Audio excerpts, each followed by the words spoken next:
Hello, I'm Natalie Rowe. I'm the Senior Director of Fleet at ChargePoint. I am happy to be your host for today's session. Isuzu uncovers how electric fleets can cut costs and go the long haul. Our speakers for today are Matt Messick, Director of EV Strategies at Isuzu, Amy Blair, Director of National Fleet at ChargePoint, and Claire Garcia, Fleet Grant Development Manager at ChargePoint. Before we get started, just a few reminders. If you have any questions throughout the webinar, please use the handy Q&A function located at the upper right-hand side of your screen, and the ChargePoint moderator will respond. You will also find additional resources available to you in the Docs tab.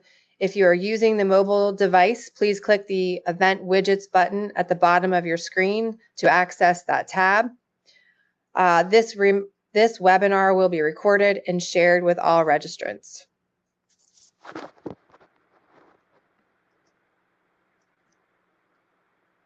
I'm going to talk to you very briefly about fleet electrification and ChargePoint. ChargePoint was founded in 2007 and has over 1,400 employees worldwide. We have worked with 82% of the Fortune 50 companies, and they are our customers and have been for many years. We have 322 million plus chargers delivered and continuing to grow that every day.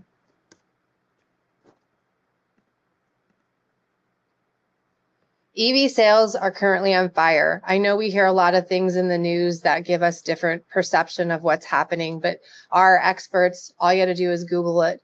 Cox, Romotion, IHS, all good sources continue to say that consumers and fleets are continuing to electrify their fleets, and they really don't see it stopping.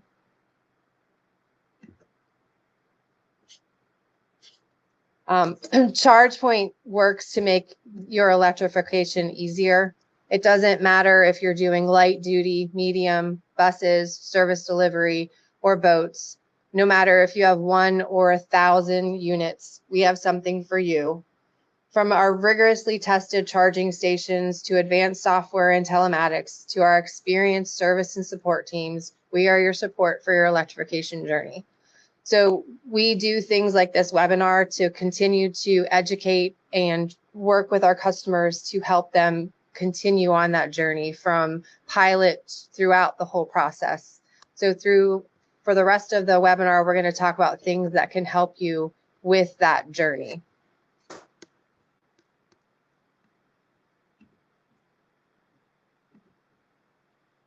Before we actually move to Matt, we're going to do a poll. Where are you in your electrification journey? Are you researching solutions, piloting fleet electrification, or scaling existing infrastructure? We'll give it a minute. Looks like we're getting closer. Okay, let's move on. So I'd like to introduce Matt Messick from Isuzu to talk about the electric fleet total cost of ownership journey. Take it away, Matt. Hey, well, good morning, good afternoon, everyone. Thanks, for taking a little bit of time out of your day to join the discussion. Huge thanks to the ChargePoint team for putting this webinar together. Really appreciate the opportunity to participate, especially with an important topic like TCO. It's the perfect time to discuss TCO. This is a topic that's near and dear to my heart, and it's really critical to commercial EV adoption right now. But before we jump into the discussion, let me introduce myself and Isuzu. My name is Matt Messick, Director of EV Strategy for Isuzu Commercial Truck. Isuzu, who is Isuzu? Our parent company, Isuzu Motors Limited, was established in 1937, but originally founded in 1916 as a joint venture between a shipbuilding company and Tokyo Gas and Electric. They're responsible for Japan's first automobile, first truck, bus, and air-cooled diesel engine. We distribute product in over 120 countries throughout the world. We entered the United States market in 1984 with the launch of the KS22. And then since 1986, Isuzu commercial truck has been the best low cab Ford truck selling in the United States. And ever since then, even to this day.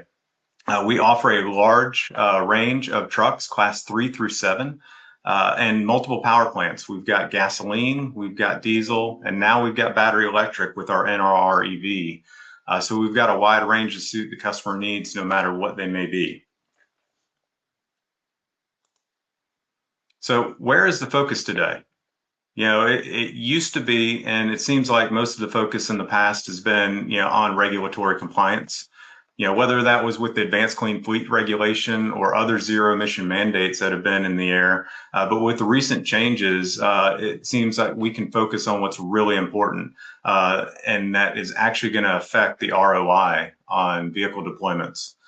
We can focus on things like total cost of ownership. We can look at areas where energy costs are lower, where maybe we've got some rich locations where grants and incentives are available. Also, we want to make sure that the optimal duty cycle is maximized rather than having to force vehicles to certain areas just because of a regulatory compliance, which we don't necessarily have to worry about now. From a consumer standpoint, now we can look at where the best operations are. And when I say duty cycle, I mean, how many miles a day does the vehicle drive? How long does it dwell? Is there an optimal facility where we are capable of putting in charging infrastructure, and does it fit? Can we replace the compatible ICE vehicle, with an EV vehicle that'll do the same job and do it efficiently? We also want to look at the sustainability goals, whether it's ESG or GHG, that the company may have, and try to maximize those with our input. I'm here today to talk a little bit more about the Isuzu NRR EV, specifically how commercial battery electric vehicles can make financial sense in today's market. So, if we want to move forward, what really goes into TCO? And first of all, what is TCO? Well, total cost of ownership, it's ultimately everything that goes into owning and operating your commercial truck. From the purchasing, the deploying, the operating, maintaining, and eventually retiring and selling the asset. So what are those items? If we look at it on paper, first of all, there's purchase cost.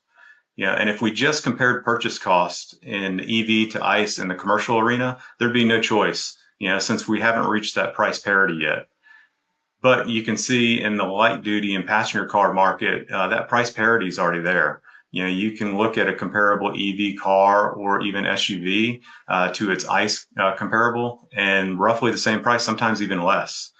So we're not quite there with the commercial market yet. We still got a little ways to go, purely based on purchase cost. But most fleet managers know that there's more than just the vehicle purchase cost that goes in, to the overall total cost of ownership. We have to consider everything that goes into the EV, and the whole EV journey, in order to understand the true TCO. So we want to look at electricity costs versus fuel. What are we paying for a kilowatt hour energy, from our utility company? And at what time do we plan to charge? Time of use rates in the evening sometimes are cheaper. We can look at that and leverage the difference in cost that it will take us to fill up the EV, compared to spending, hundreds of dollars of, money on gasoline or diesel, to fill up our trucks. What kind of charging equipment are we going to use, and what is it going to cost to install it? Are we using level 2 AC charging, or are we going to go DC? What's going to be our future-proof plan as we expand, our EV fleet? Are there grants? Are there, different vouchers or incentives or tax incentives that we can leverage, not just for the vehicle, but also for the charging equipment?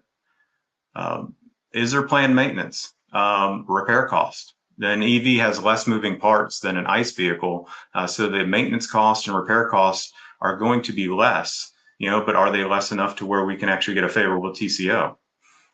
You also want to look at the insurance cost, with the EVs costing a little bit more than what an ICE vehicle is currently because the price parity isn't there.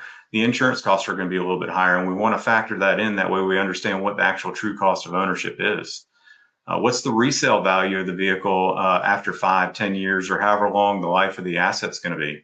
What are we going to get on return at the very end? And then if we have those carbon neutrality or ESG goals, how does it affect by adding, a commercial vehicle, EV to your fleet? Is it helping you towards your goals? What's the actual dent that you're going to put in getting to carbon neutrality?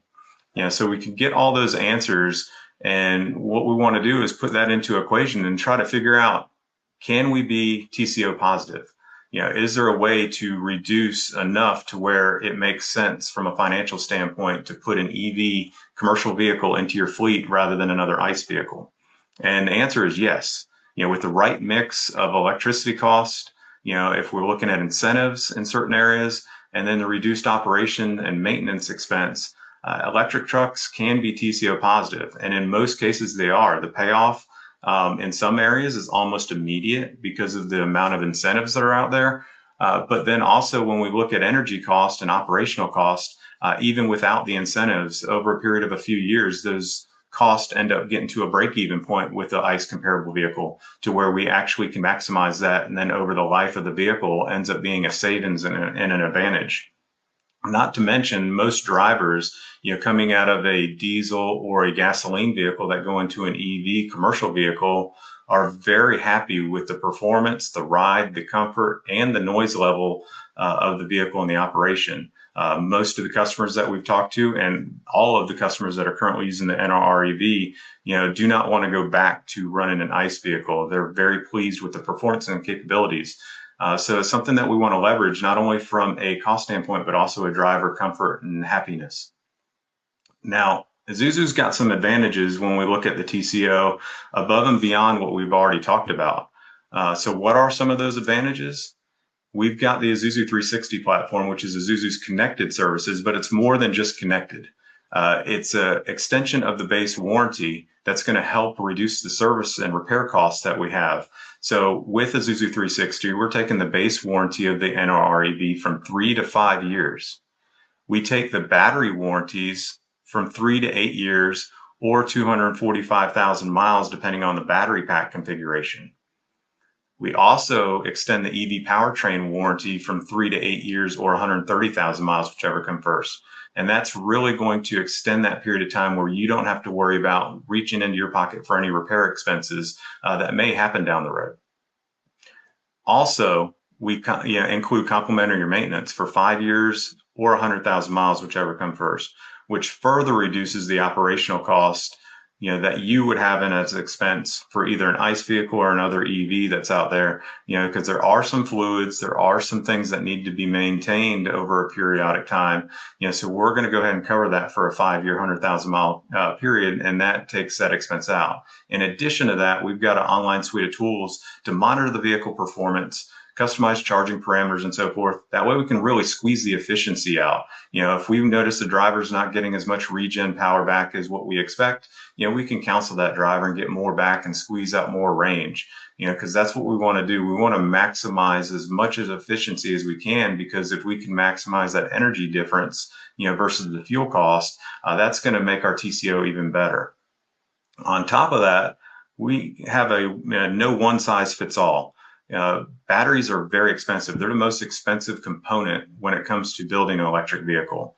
So why buy more battery than you need? We offer 4 different battery packs, 60 kilowatts all the way up to 180 kilowatts, depending on the range needs. So that covers a range from 41 miles on to 235 miles. So depending on the duty cycle that we're replacing the ICE vehicle for, we can customize and tailor make what size battery pack configuration we need in order to hit that range and have a little bit of comfort in. As well as we've got 3 different wheelbases from 132, 150, and 176 that can accommodate bodies from 12 to 20 feet. So when we're looking at going from an NRR diesel or NRR gas or something comparable right into the NRR EV, it's an easy transition for fleets to be able to upfit, keep that same feel. The drivers can transition easy, and it just makes a good sense in order to custom and tailor and not pay too much in regards to the extra battery power that you may or may not need. If we want to find out some more information, we've really given our dealers a whole lot of tools that they've got in their toolbox where they can do an in-depth TCO analysis. They're going to look at what those current electricity rates are. They're going to look what the current insurance rates are, based on where you're at, as well as incentives that you could or may be qualified for based on the vehicle or charging equipment that's going to be put in place. So I encourage you, I've got the dealer locator website up here. Reach out to our dealers, get a full cost analysis of what's going on, find out some more information about the NRREV and what may fit within your fleet and what we can do to help with your electrification journey. We are going to be at ACT Expo next week, so feel free, come on by. We've got our NRREV in the booth, actually a few of them, as well as our F-Series. And then we'll have the NRREV in the ride and drive. So we'll be at booth 6779. So come on by and see us and look forward to the questions that'll come here. And hopefully we can help as the electrification journey continues. So thank you. Thank you so much, Matt. Appreciate that. And don't forget to add your questions over on the right-hand side to the questions so we can support you and answer them during the Q&A session towards the end. Before we move to Amy, we have one more full poll question, and that is, what are your fleet electrification goals? Lower total cost of ownership, meet internal environment and sustainability goals, meet local laws or regulations, or just other?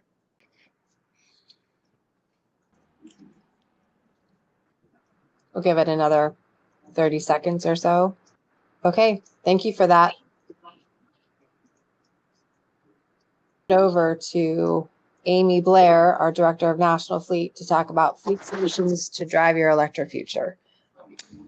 Thank you so much, Natalie, and fantastic overview from Matt at Isuzu. I just loved everything about the Isuzu NRR. It's a fantastic vehicle, and really love the points that you made around driver satisfaction. I think that's my favorite part about all of this, as well as the training that Isuzu has given around TCO and to their sales teams across the country. We were fortunate enough to support 10 different dealer trainings this summer with hundreds of employees. So just feeling great about the education piece that they're giving back to their teams to really make this vehicle successful for fleets. So thanks so much for having me today. I'm going to get into fleet solutions to drive your electric future. And just to go off the heels of Matt, loving what's going on with the NRR, but also what we're seeing today, especially in the cargo van market on the TCO, is very attractive total cost of ownership, significant emissions benefits of the electric cargo van compared to traditional ICE vehicles. Seeing a lot more case studies. Major players like Mercedes, General Motors, Ram, Ford, and Rivian all are entering the market with very compelling case studies around TCO and the cargo van and the electric cargo van. I highly encourage you to review industry insights we're seeing in different reports from our friends over at Automotive Fleet. Thank you to Chris Brown, who gave several references around the cargo van, over $7,000 in savings on a TCO for the electric cargo van. In addition to that, just a phenomenal difference in carbon emissions and reducing your footprint, which I saw in the last poll, still driving about 47% of the attendees today and what's driving their electrification programs. Other resources that I highly encourage you, where I oversee all of our national fleet customers, working with top 500 fleets in the country, in addition to our wonderful partners, fleet management companies that I work with directly, and rental car partners. Given my 20-year history working in rental and fleet management, companies like Geotab that offer electric vehicle suitability assessments. It's a great way to really look at your fleet and decide which phases that you could potentially electrify in based on your routes and based on the vehicle application and payload. And now what we're seeing come to market from several manufacturers in vehicle selection and choice. So that is definitely recommended in addition to other telematics providers that offer similar tools.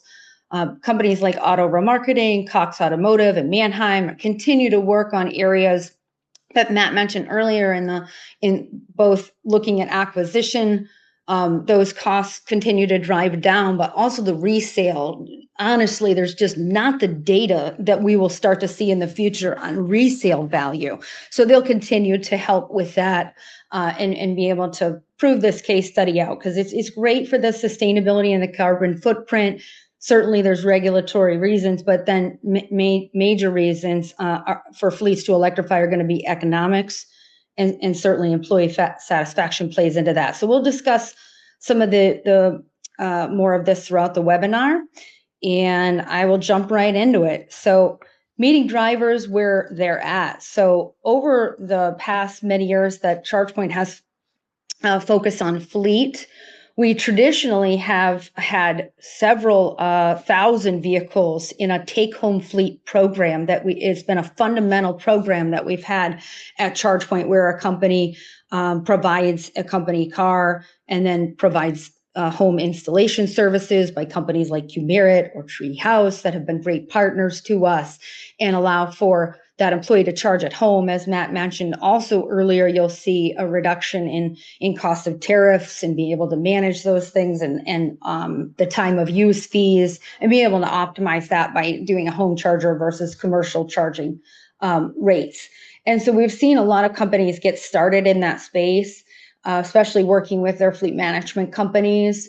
So I think that that's been a great way to get started and test.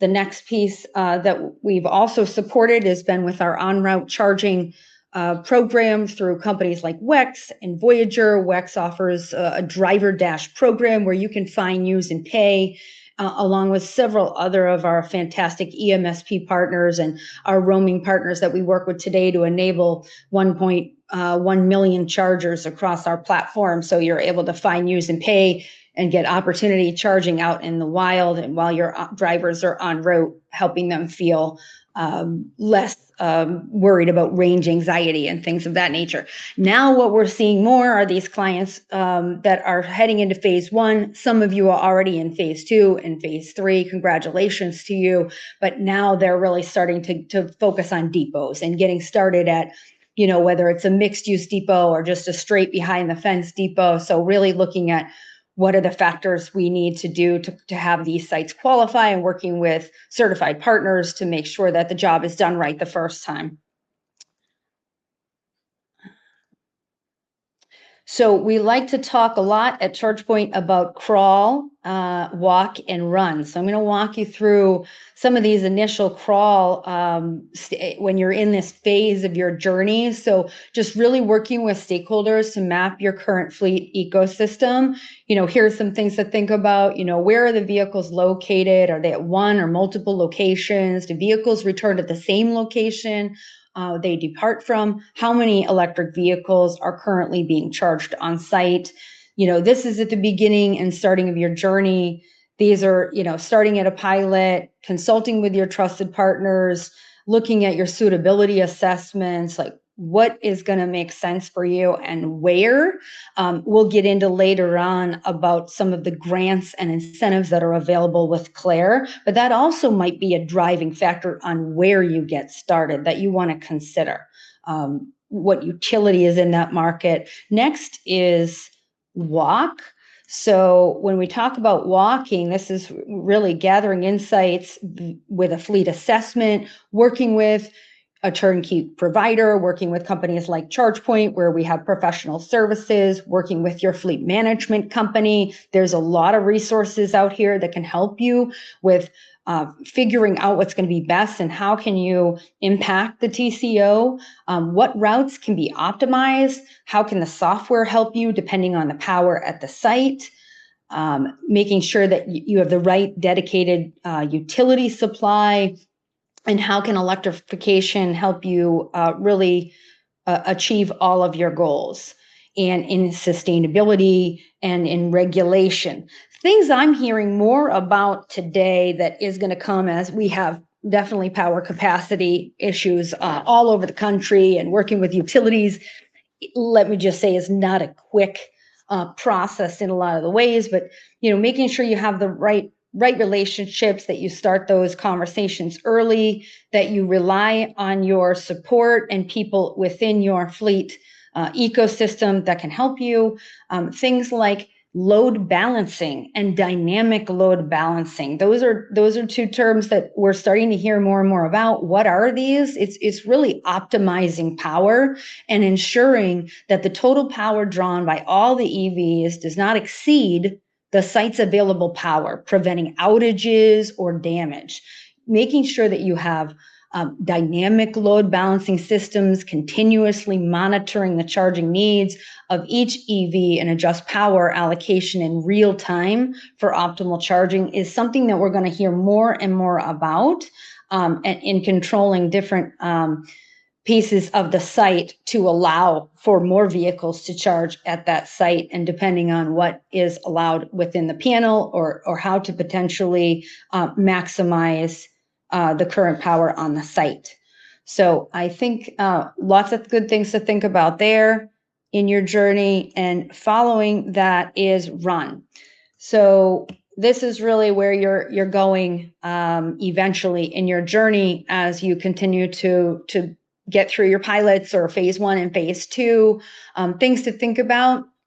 Do your partners provide a turnkey solution? I think it's, in the experience I've had over the last 4 or 5 years doing electrification, I've seen a lot of different projects, as I'm sure others on this webinar have, and having a certified provider who's accountable based on industry experience. We've been doing this since 2007. We've had a lot of bumps and bruises. If the installation is just not done correctly the first time, you potentially could incur additional costs for repairs or modifications, severely impacting your budget. So really something to think about there. How can the provider streamline operations and assist with a 5-year and 10-year plan? We talk a lot about that longer term plan that kind of goes right along with TCO on a vehicle life cycle. The provider will contact and be able to conduct a proper fleet assessment, develop a 5-year, 10-year model. We work with several companies that do this, national providers. They're going to create streamlined portfolios alongside your trusted and certified partner, assisting you with incentives and grant processes, which again, Claire will share more later. And what kind of ongoing support? What happens after the chargers get installed? You know, we're excited to get them delivered. What happens later? You need ongoing support. It's critical. Fleet should really pay close attention to service level agreements to ensure that it really suits your needs. Having a basic plan versus a stronger SLA where you can get boots on the ground within hours versus days could impact your operations significantly. So really thinking through those things, and what is going to meet your business needs. With our hardware and software, companies can even choose their own provider to maintain SLAs. So for example, if you wanted to use your own provider that you do lighting and other electrical projects with, and someone that's trusted at your locations, ChargePoint can enable them to be a service provider, and you can be able to work with someone that you're currently working with today. And in incentives, carbon credit offsets, those are things that can really offset total cost of ownership. We have several providers, again, certified that are willing to help with these items that tend to be a little more complex, a little more administrative, but can save you significantly in costs. I'd love to turn it back to you, Matt, to see if you have anything from your experience at Isuzu with your fleet customers to add to anything I'm missing here. Or provide what you've provided here is a great layout, Amy. And it's all about communication. You know, these are key questions that you want to be able to ask. And you definitely, it really starts with a conversation. You know, what's the upfit? You know, what's the payload? What's the daily miles driven and dwell time? You know, what's the site power capacity, you know, currently, you know, and is the property leased or owned? You know, to budgeting, to short-term and long-term goals. You know, really we need to have a conversation and work together as a team in order to develop a plan and continue support long term. So, this is perfect. And, really it just starts with that conversation, to decide is electric vehicles and this journey, right and at the right time. We want to move at the right speed, and we want to adopt things in order to make things better, not only for our drivers, but for our business and for everyone around us. So these are great key points. Thank you so much. I think that was a great point too, with involving, the utilities one thing, and then you talk about involving the landlord. That's also something I've seen come at the end of a job where we didn't involve the landlord up front. So we're very familiar with doing that and working with all the different stakeholders at a project. So we talk a lot about, thank you again, end-to-end approach to deploying EV charging. So I think it's important to have all of these components, right? You have software, hardware, you have a provider that's going to give turnkey electrification, making sure that, today there's a lot of different choices out there. And it's important for everybody to know that ChargePoint is compatible with various hardware and software solutions. And so happy, to expand upon any of that more, but I think it's important that there's a lot of different choices out there.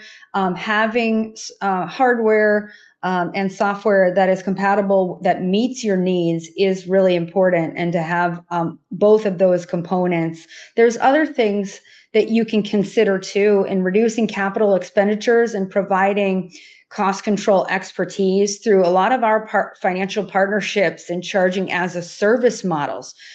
We work with companies like Current Trucking or FTI or Electrata. Those companies are helping fleets really be able to go at scale for the long term and reduce the capital expenditure. And so these are very competitive financing options that we also offer for more of a basic finance or lease approach that you may be already used to anyway if you're working with a fleet management company to lease your fleet today, and can really help, again, reduce some of the CapEx expense. So we want to make it as straightforward and easy as possible. We do have OCPP compliance, which is Open ChargePoint Protocol. And that's the advantage of managing everything from one central location. We have modular and scalable nature to all of our solutions, which reduce maintenance costs, improve uptime, and future-proof operations, following the crawl, walk, run approach, so we can get there by 2040. So we also really proud, I know, we have Matt here today from Isuzu, but we have a lot of interoperability testing that's done with dozens of manufacturers, if not hundreds, when you talk about makes and models of vehicles that we've done interoperability testing. That's extremely important when you're talking about running a mission critical fleet, making sure that your vehicle works with the charger, and also having our professional services team and have a white glove turnkey approach to make sure that everything is smooth, successful, there's solid implementation, and that you have a great experience. So next, I just want to quickly go over software and streamlining operations. You'll see here a bit of an ecosystem of all these different between hardware, software, telematics companies, integration capabilities with APIs. We talked a lot about roaming partnerships. We have several roaming partnerships. I'm loving the new EMSPs that are coming into the market to help fleets. Really making sure that drivers are able to access charging and be able to get access to public charging as easily as possible. So here's our product overview. So everything from a home AC charger all the way through a 500 kilowatt DC fast charger. These in the larger options, I think it's important that we have pull-through options for fleets, that we have standard charge management kits, and also tall for fleets. So I wanted to mention that quickly as well. And then a lot of what we're focused on today with fleets for a longer dwell time, light and medium duty. This product is great. It's called CP6000. It's got up to 19.2 kilowatts and 80 amp output per port. This really helps reduce maintenance and repair costs with smart components and module architecture. This also has the ability to have the ChargePoint Omni port, so allowing you to have J1772 along with a NACS connector, all-in-one charger. This also will have capabilities for the cut-resistant cables. So fantastic product, great for fleets, great for future-proofing. And then lastly, just the modular construction for serviceability on the DC fast chargers. This is example of our Express Plus, multiple connector types. This pantograph setup we use a lot for fleet and logistics and buses and medium duty and last mile delivery fleets. So having a diversified product selection is really helpful for fleets as they scale and how they see turnarounds at their each individual location based on routes. And then lastly, we talked a lot about service, but just to wrap us up here, service is super important. You need to have it every step of the way in your journey from the beginning stage and making sure that you have a good, solid foundation with site planning, deployment services to ensure a smooth and efficient start for your electrification. You want to maintain reliability. There's a lot of things that are now being done, which is great through AI and remote capabilities, and really look at what your comprehensive aftercare plan is, whether it's through Assure and making sure that, or it's through using your own provider to be enabled for a maintenance program. But it's very important that you think about these things so when so you're doing things right the first time, and that you have a way to continue to keep up and running in your operations just the same way you do today with an ICE vehicle. And I'd like to think even better with an EV. So thank you so much. And I am going to hand it over now for my colleague Claire, the head of Fleet Grant Development Management. And she is my right-hand woman in a lot of cases in helping fleets plan and be able to help save money. So thank you so much. I'll turn it to you, Claire. Great. Thank you, Amy. So like Amy said, my name is Claire. I'm our Fleet Grant Development Manager here at ChargePoint, and we have a whole team of grant people. I'm just one of them. I focus on fleet grants for North America generally, and excited to provide a quick overview of grants and incentives for everybody. Wanted to start with a quick 101 for everyone, because I know not all of us have experience, of course, with grants. So wanted to touch quickly on what a grant is, how that's different from a rebate. Probably a lot of us have heard about rebates that are offered through utilities, but really what's the difference between a grant and a rebate is a grant is a contract that you're going to sign with the agency that gives you the money. You promise to do the work as you expect it to be in the scope of work in the application. And then you get reimbursed for that. But for a rebate, typically offered through your utility, you'll complete the work first, then you ask for the money, then you get reimbursed. But generally how most of these funding mechanisms work is it's reimbursement. So it's important to keep in mind that usually you're going to incur costs first, and then you request the funding afterwards. There are many different types of agencies that offer grants at all levels of government, local, state, and federal. I know the current federal situation is a little touchy right now, obviously, but there's still plenty of funding available throughout the country, locally and at the state level. So moving on to kind of just describe a little bit more about how the funding landscape is looking today.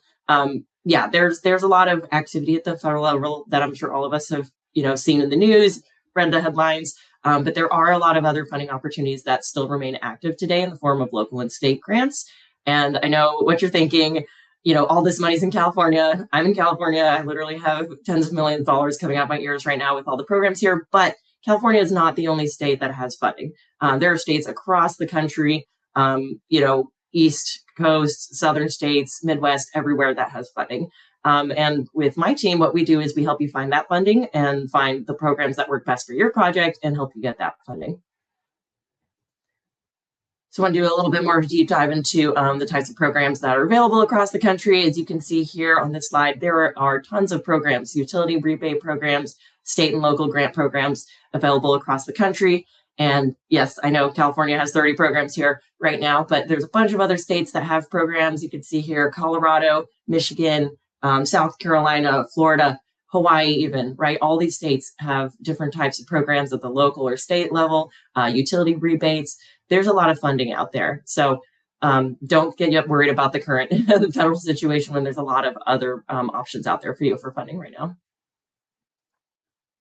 Want to do a little bit more of a deeper dive into a couple of programs that are available that are open now. I don't want to go into all the nitty-gritty details for all of these, but I'll just touch on a couple of them. For example, like Delaware has funding open right now, the EV charging rebate program, up to $1 million available throughout the state. And the funding is usually $2,500 to $5,000 per project. So modest, but it exists. It's there. It can help you with your project if you have anything going on in Delaware. Moving on over to Michigan, Community Energy Management Program. This program should be opening very soon, sometime this spring. They have not announced how much funding is going to be available throughout the state, but pretty generous funding. They will fund up to 100% of the eligible project costs to $100,000 per project. So pretty generous.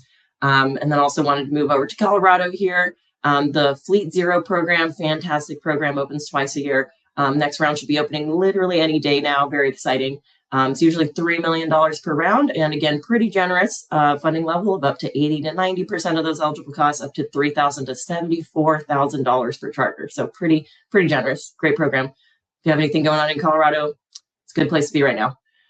So wanted to zoom in a little bit more on specific state grants and kind of dive into the details of a couple of them here so you guys can have a deeper understanding of what the programs look like these days.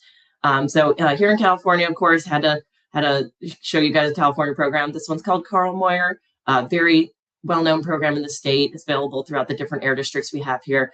This one is through the South Coast Air District, so basically Southern California area. And there's over $40 million available just to that area right now. So lots of money, very well funded, and it's accepting applications now until July. So even though if you're in the Southern California area, great place to be, tons of funding right now. All of our products are eligible off this program, which is fantastic. It's a great program. And it's very generously funded as well. Up to 60 to 100% of eligible project costs will be reimbursed. So again, fantastic program. Moving on to New Jersey, there's the Clean Fleet EV program that is also currently open, but this one is first come, first served, which means you got to get your application in quickly so that you can have a chance to get that funding. There is $12 million available total for the program statewide, and our CP6000 and Express Plus are the eligible products for this grant. And generally they're funding up to $4,000 to $50,000 per charger, up to 50 to 100% of those eligible costs. So just to wrap up here real quick, what we discussed and summarize everything, our grant team here is exclusively devoted to helping you find those, state, local, federal, whatever types of opportunities that are applicable to you and your project and your specific fleet. And our entire existence here is to help you get that money. So I think what the best thing to mention is also it's free, right? We don't charge you for our services. It's all included in the cost of product. So we will help you find that grant, apply for that grant, and we're not going to slap you with a bill at the end of the day saying, oh, I spent 500 hours working on this grant for you. No, that's all included. Also, if you have a bunch of different fleet depots across the country, different states, different types of fleets, maybe you have some trucks here, you have some yard tractors here, we can help you find, the best grant that will fit for those particular depots, that particular type of fleet makeup, and help you get that money. So for more information, go to the Docs tab. We have some grant resources there for you guys, and go ahead and kick it back to Natalie. Thank you.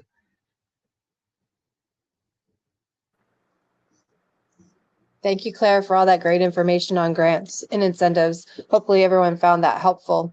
We're going to move to the Q&A portion of our webinar. I'm going to start with a question for Matt. Matt, what insights or learnings can Isuzu share after the first deployments of the Isuzu NRR? No, Natalie, that's a great question. And really, it's a huge thanks to our customers that have already taken delivery and started operation with the NRR EV. We're still really early in our journey, but we did a lot of testing and prep before we began production. And we're finding the NRR EV fits into more operations than originally thought. It really takes having a conversation with the fleet and the customer to understand what they're doing with their current ICE vehicles, and does that duty cycle fit, the capabilities of the EV. This is a team sport, and what I mean by that, it takes a crew working together, from the OEMs to charging equipment providers, utility companies, project and install teams, and so forth, to really make it a win for the customers. Isuzu, back in the day, used to name their vehicles after rivers. And the name Isuzu is actually meaning of 50 bells pealing in harmony together to sound as one. And that meaning carries through to our partnerships and our approach, all working together as harmony as one. And that's really what we try to do, is partner with professionals like ChargePoint and so forth to make the customer journey when we go electric as easy and as acceptable as possible, because we want everybody to have success. Thanks for that. We appreciate that, and we appreciate your partnership.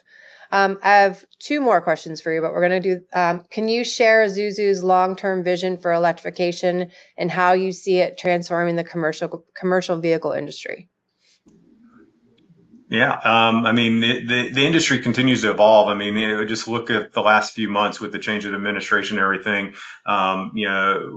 If before that, we thought maybe volumes in EVs and adoption rates would be higher, but they were going to be forced into certain areas. Actually, right now, with the way the pattern's going, it's actually more advantageous for fleets and customers to look at EV journeys, because now we can put them where it really makes sense, where we're going to get the most bang for our buck. So as things continue to develop and the technology gets better, we're going to continue to see evolvements and more price parity to where EVs will get out, and a lot of behind the fence charging. If we're talking about depot charging that's installed, we're going to end up seeing to where it actually makes sense, not only from a lower class commercial vehicle, class 3, 4, and 5, but as we graduate out to class 6, 7, and even class 8 tractors, to where going as a zero emission vehicle is going to really make sense once we see volume and scale. I love that. Thanks. We had a participant ask, are tires different with electrified vehicles by Isuzu and e-cargo vans, and how about weight? Okay, so for Isuzu specifically, our tires are not really any different because our vehicle GVWRs are the same. Batteries do weigh a lot, but that's the other advantage that we have, is that we have multiple battery packs that are available to affect that weight. So if you look at it compared to the NRR diesel, if you have a 60 kilowatt option, the vehicle weight is lower, the actual chassis weight, the curb weight. When you get up to the 180 kilowatt hour battery pack, the chassis weight is a little bit heavier than the NRR diesel comparative, but not by much. So we're not sacrificing a ton of payload, but the tires that we're utilizing are just a low rolling resistance, the same that we would utilize on our diesel and our gas models. When you get to some of the passenger car vehicles, there is a little bit of difference because there is so much more weight that they're accounting for. But in regards to commercial vehicles, we're already pretty much accounting for most of that weight.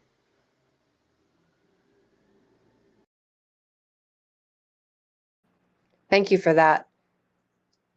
Okay, so we're going to move on to a couple other questions. Amy, you sort of touched this during your webinar, or your portion of the webinar, but is there anything that you can add to this question? Is ChargePoint able to onboard other hardware and work with software that is not ChargePoint? Let me come off mute. Thanks, Natalie. Yeah, great question. Appreciate that one. So I think that this is something ChargePoint has not talked about, out in the media enough. So I'd love to just restate, we absolutely can.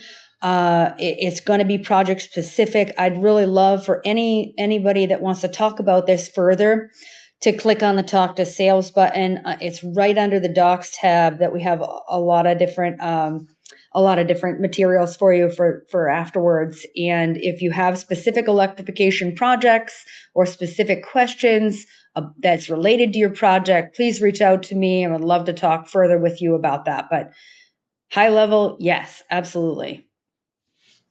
Thanks for diving into that a little bit further. I thought it was important to get it across a little bit stronger. Claire, in addition to grants and incentives, and Amy, you can jump in here as well, and Matt. So in addition to grants and incentives, what financing options are available?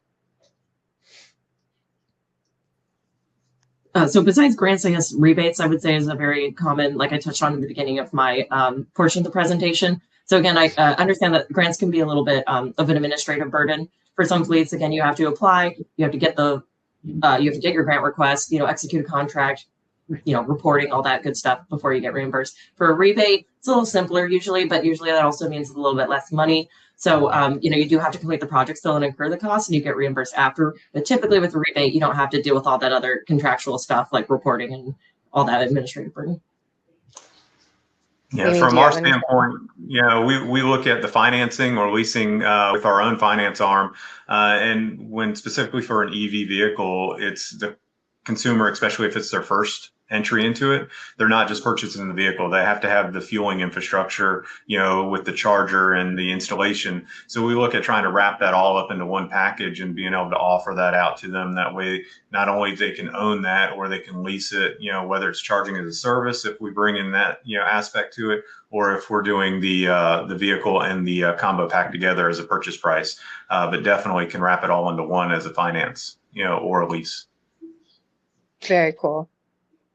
Yeah, I would just add the one last piece about, I mentioned earlier, we have companies that we work with that do as a service. Some of them even include the battery if you're getting into some of the heavier duty fleets, and then we'll help, and they will take all of this work off of your plate and be able to recognize that right back in the cost to you. So like Matt said, the finance model, which is fantastic.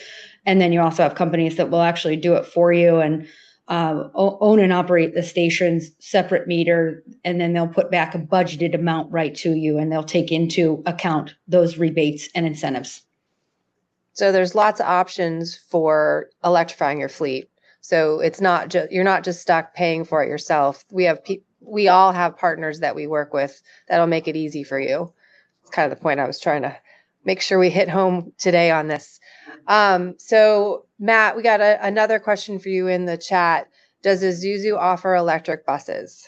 Unfortunately, in the U.S. market and Canadian market that I'm responsible for, no, we do not. We do offer in other countries and other world markets, but not here. So maybe one day we'll start to see some of those other models come in, but we're really focused on our class 3 through 7 with our commercial vehicle product at the moment. Thank you for that. Amy, are you providing engineering to make sure no brownouts, and do you provide the electrician? Yes, we have a team head up called Professional Services that's headed up by ChargePoint that we work on with our fleet partners, our transit partners, and their team of engineers, and they are able to oversee these larger projects. We work with partners, national partners. I think I mentioned earlier companies like Qmerit or SiteLogic that work nationally with us, many other partners that will offer turnkey solution, that will have everything from engagement with the utility and permits, all the way to incentives and installation services and aftercare. And in addition to products that we offer, some of these folks will even offer aftercare that allows even additional proactive charger management, which I think is a great additional piece from certified partners as well. So happy to help you find that partner in your market. We have partner account managers across the country, so we're able to match up our accounts with the right partners that are certified, that do specialize in fleet. I look to you, Matt, if you have anything else to add around that too. Nothing more than just, again, I said it's a team sport. We all have to work together. So, I mean, it's just getting the right people in the right conversation in order to find the right solutions. For sure. Great. Thank you for that. Matt, I've got another one for you. How does Isuzu plan to adapt its electrification strategy to different markets with varying levels of infrastructure readiness? That's a great question. I mean, the fun part is when we thought about testing the EV and we were doing prototype work, it was how are we going to incorporate more areas and try to overcome some of the hurdles and objections that are out there. So we designed the NRR EV to not only charge on DC fast charging, but also AC level 2, which in most facilities, if they're on a 208 panel or 240 and they don't have access to 480 power, they can put a level 2 charger in and with enough dwell time still have availability to charge the vehicle and have it go out the next day. So being able to do that, as well as leveraging tools that like ChargePoint has with dynamic charging, being able to keep from hitting these different parameters or building capacities, or even helping reducing the demand charges that are out there, really helps the efficiency not only of the vehicle but of the whole ecosystem when we look at an EV vehicle, to optimize what we're talking about here today, TCO, because that's ultimately what it comes down to for that asset. Most of the customers aren't out there just to buy a vehicle because they want to drive it. They have to drive it to run their commerce. So if we can provide that vehicle for them to do their business at the most efficient, but also the most cost savings, it's a win-win for everybody. Awesome. Thanks, Matt.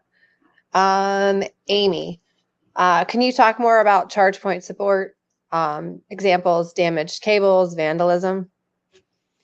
Absolutely. So we have a few different products that we offer. So you have your standard warranty that's going to come with the hardware piece, and you also can then buy additional service warranties. So we have 1, 3, 5-year plans that are most common. You can literally buy 1, 2, 3, 4, 5-year plans, and we have what we call Assure, which is additional services. It has SLAs for us to be, out and resolved within days.